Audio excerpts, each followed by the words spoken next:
बिस्मिल्लाहिर्रहमानिर्रहीम। आज मैं आपको बताऊंगा कि जो फ्यूचर का इंडेफिनिट टेंस होता है इसको हम अपनी रोज़मर्रा की गुफ्तगू में कहाँ पर इस्तेमाल करते हैं। ये एक बहुत ही सिंपल टेंस है और इसके स्ट्रक्चर के बारे में आप जान चुके हैं। विल और शैल के बाद हम वर्ब की फर्स्ट फॉर्म लगाते हैं, फिर उसके बाद इसको नेगेटिव कैसे बनाते हैं, इंट्रोगेटिव सिंगल डबल कैसे बनाते हैं, ये हम पिछली वीडियोज़ में डिस्कस कर चुके हैं। आज हम इसके यूसेज के बारे में कुछ फ़िक्रे लेके उनकी प्रैक्टिस करेंगे। फ्यूचर के इंडेफिनिट टेंस में हम वो फ़िक्रे बनाते हैं जिनमें कुछ ऐसे एक्शंस की बात की जाती है जो एक्शंस आने वाले दिनों में होंगे, यानी फ़िलहाल वो काम हुए नहीं है लेकिन आने वाले दौर में उन कामों को कोई भी फ़ाइल वो करेगा, यानी वो उन कामों को करेगा या नहीं करेगा इसी पे बात हो रही होती है। यानी उन कामों का होना या ना होना ये हमारा मौजू होता है। ये वो फ़िक्रे होते हैं जिनमें काम की हालत वो वाज़े नहीं होती, वो इंडेफिनिट होती है। हम ये नहीं कहते कि फ़लाँ आदमी फ़लाँ काम कर रहा होगा या फ़लाँ आदमी फ़लाँ काम कर चुका होगा। ये आप जानते हैं कंटिन्यूअस और परफेक्ट, इनके लिए हम अलहदा स्ट्रक्चर यूज़ करते हैं, फ्यूचर का कंटिन्यूअस और फ्यूचर का परफेक्ट। लेकिन हम बात कर रहे हैं फ्यूचर के इंडेफिनिट की। इसमें हम सिर्फ ये बताते हैं कि फ़लाँ आदमी फ़लाँ काम को करेगा, यानी काम की जो हालत है वो इन फ़िक्रों के अंदर वाज़े नहीं की जाती और वो हमारा मौजू भी नहीं होती। सिर्फ काम के होने ना होने के ऊपर हम बात कर रहे होते हैं। तो आप देखें an action which will take place in future, यानी आने वाले दिनों में जो काम होगा और उसको कोई भी फाइल करेगा उसकी हम बात करते हैं फ्यूचर के इंडेफिनिट में। तो आप देखिए इसकी कुछ मिसालें। हम 2 घंटे बाद क्रिकेट खेलेंगे। आप जानते हैं इन फ़िक्रों का जो स्ट्रक्चर इंग्लिश में हमने पिछली वीडियोस में डिस्कस किया हुआ है कि विल और शैल ये 2 हेल्पिंग वर्ब्स होते हैं और उनके साथ फिर हम लगाते हैं वर्ब की फर्स्ट फॉर्म को। तो आप इस फ़िक्रे को देख लें, वी शैल प्ले क्रिकेट, ये शैल लगा के उसके बाद वर्ब की फर्स्ट फॉर्म हमने यूज़ की और इसको इंग्लिश में ट्रांसलेट किया। और शैल यहाँ पे क्यों है? क्योंकि सब्जेक्ट जो है वो है वी। आई और वी इनके साथ आपको बताया था कि आमतौर पे शैल यूज़ किया जाता है और बाकी सब के साथ हम लगाते हैं विल को एक हेल्पिंग वर्ब के तौर पे। लेकिन आप ये भी समझ लेना कि जो शैल होता है, आज की जो इंग्लिश है, जो मॉडर्न इंग्लिश है, एक ट्रेंड देखने में आया है कि इस शैल का इस्तेमाल तो तकरीबन ख़त्म हो चुका है। अब हर जगह पे विल ही यूज़ किया जाता है। आपने मतलब आई और वी के साथ भी अगर आप विल यूज़ करते हैं तो ये कोई गलती नहीं है। और इन दोनों का एक फ़र्क ये भी थोड़ा ट्रेडिशनल इंग्लिश में देखा जाता है कि बात पे अगर आपने ज़ोर दे के कहना है, यानी आपने कहना है कि फ़लाँ आदमी फ़लाँ काम को लाजमी करेगा, यकीनन करेगा, यानी उसकी जो सर्टेनिटी है उस काम के यकीनी होने का एक तासुर जब आपने देना हो तो जिन सब्जेक्ट्स के साथ आप शैल लगाते हैं उनके साथ लगा दें विल, और जिन सब्जेक्ट्स के साथ आप विल लगाते हैं उनके साथ लगा दें शैल। तो इससे थोड़ा उस बात के यकीनी होने का तासुर पैदा होता है। यानी अगर मैं कहूँ कि हम 2 घंटे बाद क्रिकेट खेलेंगे, लाजमी खेलेंगे, ज़रूर खेलेंगे, यानी इस काम को हमने आज ज़रूर करना है। तो अब इस तरह का अगर तासुर देना मकसद है तो फिर आप इस शैल की जगह पे विल को यूज़ कर सकते हैं। आप लिखें वी विल प्ले क्रिकेट, तो इसमें थोड़ा डिटर्मिनेशन सा नज़र आ रहा है, इस काम को करने के लिए हम पुरअज़्म हैं। और दूसरा फ़िक्रा देखें, पुलिस चोर को पकड़ लेगी। अच्छा ठीक है जी, ये आने वाले दिनों में ये काम होगा, लेकिन ये काम हो रहा होगा या हो चुका होगा इस पे बात नहीं हो रही, सिर्फ काम के होने ना होने की बात हो रही है। आप तसल्ली रखें, पुलिस चोर को पकड़ लेगी। आपको इसी बात से गर्ज है कि वो चोर को पकड़ेगी या नहीं पकड़ेगी, तो हम अगले बंदे को बता रहे हैं जी पकड़ लेगी। तो क्या करेंगे? The police will catch the thief. ये फ्यूचर का एक इंडेफिनिट सेंटेंस बन गया। विल के बाद हम यूज़ कर रहे हैं वर्ब की फर्स्ट फॉर्म को। अच्छा, आपने मज़ीद ज़्यादा तसल्ली करानी है अगले बंदे की कि जी पुलिस चोर को ज़रूर पकड़ लेगी, लाजमी पकड़ लेगी, पुलिस बड़ा पुरअज़्म है इस काम को करने के लिए। तो फिर आप इसमें विल को रिप्लेस कर दें शैल के साथ, तो आप कहें the police shall catch the thief. तो इस तरह करके भी ये विल और शैल के इस्तेमाल में थोड़ा फ़र्क डाला जाता है। और आप देखें, मैं अपने दोस्त को फ़ोन करूँगा, ठीक है जी, आने वाले वक्त में ये काम होगा, फ्यूचर का इंडेफिनिट, फ़ोन कर रहा होगा, कर चुका होगा, ये बताना मकसद नहीं है। तो I shall make a phone call to my friend, ये आप देख लें, शैल के बाद मैंने आई है शैल लगाया और वर्ब की फर्स्ट फॉर्म को यूज़ किया। मैं ऐसे भी कह सकता हूँ कि I will make a phone call to my friend, तो ये भी ठीक होगा। और वो एक किताब लिखेगा, he will write a book, आने वाले दिनों में उसका इस काम को करने का इरादा है और वो ये काम करेगा। कर रहा होगा, कर चुका होगा, इस पे बात नहीं हो रही। तो ये देख लें, he will write a book, will और उसके बाद वर्ब की फर्स्ट फॉर्म। ऐसे भी कह सकते हैं ही शैल राइट अ बुक, तो ये गलत नहीं होगा। इससे ये होगा कि थोड़ा बात के काम के यकीनी होने का एक तासुर ज़रूर पैदा होगा कि उसने जो किताब लिखने का काम उसने जो करना है वो लाजमी होगा, यकीनन होगा, उसके होने की जो सर्टेनिटी है उसमें थोड़ा सा इजाफा हो गया। तो इस तरह करके आप ये वो फ़िक्रे हैं जिनमें फ्यूचर के इंडेफिनिट टेंस को यूज़ करके एक ऐसे एक्शन के बारे में बता रही हैं जो will take place in future, आने वाले दिनों में जो होगा। लेकिन जितने भी काम आने वाले दिनों में होते हैं उनको हम फर्दर कुछ कैटेगरीज में डिवाइड कर देते हैं, थोड़ा मज़ीद कॉन्सेप्ट बनाने के लिए और अपनी प्रैक्टिस करने के लिए।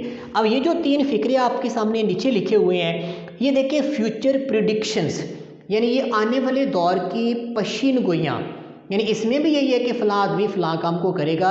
लेकिन अब हमारा बात करने का जो अंदाज़ है वो थोड़ा प्रिडिक्शन वाला है, हम एक पशीन गोई कर रहे हैं, एक अंदाज़ा सा लगा रहे हैं कि फ़लाँ आदमी फ़लाँ काम को करेगा, तो वो भी साफ तरह फ्यूचर के इंडेफिनिट में बनाएंगे। मेरे ख्याल में पाकिस्तान अगला मैच जीत जाएगा, मतलब मुझे कन्फर्म नहीं है लेकिन मैं एक पशीन गोई कर रहा हूँ, एक अंदाज़ा लगा रहा हूँ कि अगला मैच पाकिस्तान जीत जाएगा। तो आप देख लें, I think Pakistan will win the next match, इसमें आप देख लें विल विन, ये फ्यूचर का इंडेफिनिट टेंस यूज़ किया जा रहा है, और शायद वो इस मुल्क को छोड़ देंगे। अब ये भी एक पशीन गोई मैं कह रहा हूँ, हो सकता है ना छोड़ें, लेकिन एक प्रिडिक्शन कर रहा हूँ। तो आप देखिए, perhaps they will leave this country, ये विल लीव आप देख रहे हैं फ्यूचर का इंडेफिनिट, और मेरा ख्याल है कि तुम्हारा दोस्त तुम्हें धोखा देगा। तुम्हें लगता है शायद ना धोखा दे, लेकिन मैं पशीन गोई कर रहा हूँ, मेरा ख्याल है, मेरी राय है, इन माई ओपिनियन, कि तुम्हारा दोस्त तुम्हें धोखा देगा। तो देखें, I think your friend will deceive you, ये आप देख लें फ्यूचर का इंडेफिनिट। यानी इस तरह आप आने वाले दौर में जब कुछ प्रिडिक्ट करते हैं तो भी फ्यूचर के इंडेफिनिट टेंस को इस्तेमाल करती हैं। अच्छा, इसके बाद बाज़-औक़ात आप कुछ फ्यूचर के प्लान्स बनाते हैं, इंटेंशंस, कुछ इरादों का इजहार करती हैं कि मेरा इरादा है कि मैं आने वाले दिनों में फ़लाँ काम करूँगा, या फ़लाँ का इरादा है कि वो फ़लाँ काम को करेगा। तो अब देखिए, जो प्लान्स होते हैं ये किस तरह के होते हैं। मैं एक नया कंप्यूटर ख़रीदूँगा, ये मैंने प्लान बना लिया है, या वो एक नया कंप्यूटर ख़रीदेगा, उसने एक प्लान बना लिया है। तो ये भी फ्यूचर के इंडेफिनिट टेंस में ही बनाए जाते हैं। देखिए, I shell by a new computer, तो इसमें अगर आप I will by a new computer कर दें तो फिर भी ठीक है। फिर यह है कि आप अपने प्लान के बारे में ज़्यादा श्योर हैं कि मैं इस काम को ज़रूर करूँगा। तो इसके बाद देखिए, मैं बहुत जल्द अपने दोस्त से मिलने जाऊँगा, ये भी एक मेरा इरादा है, एक इंटेंशन, एक प्लान है। तो देखिए, I shall visit my friend very soon, ये शैल विज़िट फ्यूचर का इंडेफिनिट। और हम कल एक क्रिकेट मैच खेलेंगे, ये भी हमने प्लान कर लिया आज।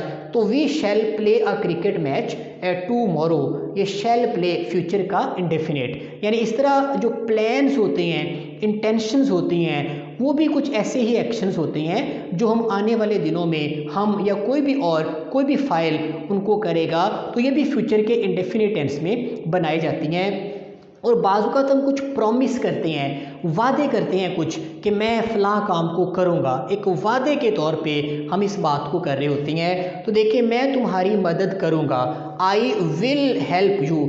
अब वादा करना है तो साफ तरह वादा करते हुए अगले बंदे को पूरा कंफर्म कराना मकसद होता है, उसको तसल्ली देना मकसद होता है कि हाँ, मैं वादा करता हूँ कि मैं ये काम करूँगा, यानी उस काम के यकीनी होने का तासुर देना भी बड़ा ज़रूरी होता है। नहीं तो अगला बंदा तो डाउट में रहेगा कि पता नहीं आपने उससे कोई झूठा वादा तो नहीं किया, इस काम को करेंगे भी या नहीं करेंगे। तो अगर आपने पक्का वादा किया है तो फिर साफ सारे बात को ज़्यादा सर्टन बना के पेश करेंगे।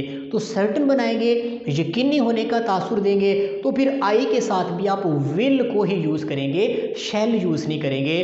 तो आई विल हेल्प यू, मैं ज़रूर तुम्हारी मदद करूँगा, मैं वादा करता हूँ, मैं प्रॉमिस करता हूँ कि मैं इस काम को करूँगा। तो ये जो वादे होते हैं इनमें आई और वी के साथ भी विल ही यूज़ किया जाता है। और मैं तुम्हारे साथ मुल्तान जाऊँगा, I will accompany you to Multan. अब इसमें भी आप देख लें, I shall accompany you to Multan भी कह सकते हैं, लेकिन इसमें जिससे आप वादा कर रहे हैं वो थोड़ा डाउट्स में रहेगा कि यार पता नहीं ये वादा कच्चा पक्का से उसको लग रहा है, यानी कंफर्म करना है, पक्की बात करनी है। तो I will accompany you to Multan. और जब मैं आऊँगा तो तुम्हें कॉल करूँगा, I will call you when I arrive. ये व्हेन आई अराइव आपको पता है इस तरह की हम टाइम क्लॉजेस बनाते हैं, पहले भी हमने कुछ वीडियोस में डिस्कस किए हैं। फ्यूचर में जब टाइम क्लॉज बनाते हैं तो प्रेजेंट का इंडेफिनिट टेंस यूज़ करते हैं, या आपने जो फ्यूचर परफेक्ट टेंसेस पे जो हमने वीडियो बनाई थी उसमें डिस्कस किया था, आप उसको दोबारा भी देख सकते हैं। तो ये व्हेन आई अराइव इधर प्रेजेंट इंडेफिनिट है, और ये आई विल कॉल यू, मैं तुम्हें कॉल करूँगा, यानी ये मेरा तुमसे वादा है, एक प्रॉमिस है। तो इसमें मैंने विल को यूज़ करके वर्ब की फर्स्ट फॉर्म को लगाया है। तो इस तरह आने वाले दिनों में कोई इरादा आपने किया है, कोई प्रॉमिस किसी से किया है, या आप किसी के बारे में कोई राय दे रहे हैं कि फ़लाँ बंदा फ़लाँ काम को करेगा, मेरी राय है, या प्रिडिक्ट कर रहे हैं, या आप कोई प्लान बना रहे हैं आने वाले दिनों का, उसका जब आप तज़किरा करते हैं तो भी फ्यूचर के इंडेफिनिट टेंस को यूज़ किया जाता है। ये सारे ऐसी एक्शंस हैं जो आने वाले दिनों में होंगे और इनको कोई भी फाइल करेगा तो इनके अंदर हम फ्यूचर के इंडेफिनिट टेंस को यूज़ करते हैं। तो इस तरह से जब हम फ्यूचर के बारे में प्रिडिक्ट करते हैं, या अपना कोई प्लान किसी के साथ शेयर करते हैं, या कोई प्रॉमिस करते हैं किसी के साथ वगैरह वगैरह, इस तरह की फ़िक्रें बनाने के लिए हम इस टेंस का इस्तेमाल करते हैं। इसके अलावा आपने देखा होगा कि जो मौसम की खबरें होती हैं, वेदर फोरकास्ट जो होती है, इसके अंदर भी इसी टेंस को इस्तेमाल किया जाता है। यानी फ़लाँ जगह पे आज बारिश होगी, फ़लाँ जगह पे आंधी आएगी, फ़लाँ जगह पे तूफ़ान आएगा वगैरह वगैरह, ये सारे फ्यूचर के इंडेफिनिट टेंस की फ़िक्रें होती हैं। मिसाल के तौर पे the fog will continue to forecast in Islamabad, या it will rain in south Punjab in next 24 hours. यानी इस तरह करके आप देख लें, ये फ्यूचर के इंडेफिनिट टेंस में मौसम के बारे में पेशीन गोई की जाती है। और इसका एक इस्तेमाल ये भी होता है, जो कंडीशनल सेंटेंसेस वो हम अलहदा से वैसे डिस्कस करेंगे, उसमें एक टाइप होती है कंडीशनल सेंटेंसेस की, फर्स्ट टाइप जिसे कहते हैं, उसके अंदर भी हम फ्यूचर के इंडेफिनिट टेंस को यूज़ करते हैं। मिसाल के तौर पे अगर तुम मेहनत करोगे तुम इम्तिहान में पास हो जाओगे, तो if you work hard you will pass. तो ये इसमें आप देख रहे हैं इफ़ वाली साइड पे प्रेजेंट का इंडेफिनिट हमने यूज़ किया है, और दूसरी साइड पे हम फ्यूचर का इंडेफिनिट यूज़ करके बता रहे हैं कि तुम इम्तिहान में पास हो जाओगे। और इफ़ दे प्ले वेल, अगर वो अच्छा खेलते हैं तो they will win the match, वो मैच जीत जाएंगे। उनका अच्छा खेलना एक शर्त है, और उसका नतीजा क्या निकलेगा कि वो एक मैच जीत जाएंगे। तो they will win the match, ये आप देख रहे हैं फ्यूचर के इंडेफिनिट में बनाया गया है। तो इस तरह के जो कंडीशनल सेंटेंसेस होते हैं उनमें भी हम इसी टेंस को यूज़ करते हैं। इसके लिए हम एक अलहदा वीडियो में डिटेल के साथ बात करेंगे। तो फिलहाल मुझे उम्मीद है कि आपको इस टेंस के बारे में जो अमूमी इसका इस्तेमाल है, जो आम तौर पे जो फ़िक्रें इसको यूज़ करके बनाई जाती हैं, वो आपको समझ आ चुके हैं। तो अगली वीडियो तक इजाज़त दीजिए। अल्लाह हाफिज़।